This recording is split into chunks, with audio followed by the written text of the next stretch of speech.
ঝালকাঠির সুগন্ধা নদীতে অভিযান 10 লঞ্চে অগ্নিকাণ্ডের 3 বছর আজ। ভয়াবহ এই দুর্ঘটনায় প্রাণ হারিয়েছিল 49 যাত্রী। সেই রাতের স্মৃতি এখনো দগদগে বেঁচে যাওয়া ভুক্তভোগীদের কাছে। বরগুনা প্রতিনিধি শহীদুল ইসলাম স্বপ্নের তথ্য ও ছবিতে ডেস্ক রিপোর্ট। সারি সারি কবরগুলো লঞ্চে অগ্নিকাণ্ডে নিহতদের। মুক্তা আক্তার নির্বাক তাকিয়ে থাকেন স্বামীর কবরের দিকে। 2 সন্তান ও শ্বশুর শাশুড়ি নিয়ে দুর্বিষহ দিন কাটছে তার। 2021 সালের 24 ডিসেম্বর লঞ্চে অগ্নিকাণ্ডে স্বামী রিয়াজ হাওলাদারকে হারান তিনি। পরিবারের একমাত্র উপার্জনক্ষম ব্যক্তিকে হারিয়ে বেঁচে থাকার লড়াই করে চলেছেন মুক্তা। 3 বছর আগে আমার জীবনে বড় ঘটনা আর কেউ নাই। বড় দুর্ঘটনা নিয়ে আমরা এই পর্যন্ত বাঁচতে আছি। আমার শ্বশুরের হাত পুরাই গেছে, কাম কাজও ঠিক মতন করতে পারে না। আমার 2 ছেলে।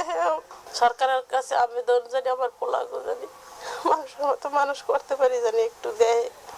ছোট ছেলে তো বাপ কিরে কয় বোঝে না। কেউ যদি বাড়িতে আয় ওই ঘরের আমার দেওয়ার বাসনেরা যদি আয় কয় আমার আব্বু হইবে, আমার আব্বু কয় তোমার আব্বু ঢাকা গেছে না বিদেশ গেছে। ভয়াবহ এই লঞ্চ দুর্ঘটনায় কেড়ে নিয়েছে কারো ভাই, কারো বোন, কারো মা বাবা ও সন্তান। 3 বছর পরেও স্বজনদের কাছে প্রিয়জন হারানোর বেদনা এখনো দগদগে। বই বই কান্দি চিন্তা করি কিন্তু কি করবো ওই দিন থাকলে তো বসতে আসতে চলে গেছে, কি করবো। অনেক ভালো পেতাম, আমার আব্বু আদর করতো, যা চাইতাম সবই দিত। সবকিছু কিছু করলে কিছু ডাক্তার হইতো না, সবকিছু দিত। যারা উপার্জনক্ষম ব্যক্তিকে যারা হারিয়েছে সে সকল পরিবারের শিক্ষিত যারা রয়েছে তাদেরকে কর্মসংস্থান করা খুবই জরুরি। তা নইলে আর্থিক খুবই অনটনের মধ্যে সে সকল পরিবার রয়েছে। তা আমরা ইতিমধ্যে লক্ষ্য করেছি প্রাইভেট সেক্টরে 2-4 জন উদ্যোক্তা এগিয়ে এসেছে, কিন্তু সরকারের পক্ষ থেকে এই সমস্ত পরিবারকে যেভাবে কর্মসংস্থান করা দরকার সেটা এখনো দেখিনি। দুর্ঘটনায় ক্ষতিগ্রস্ত অসচ্ছল পরিবারকে পুনর্বাসনের আশ্বাস দিয়েছেন জেলা প্রশাসক।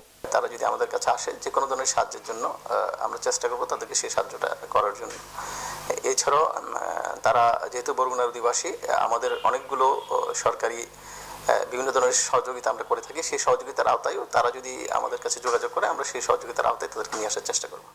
2021 সালে ঢাকা থেকে ছেড়ে আসা বরগুনাগামী অভিযান 10 লঞ্চে আগুন লাগে 24 ডিসেম্বর ভোরে।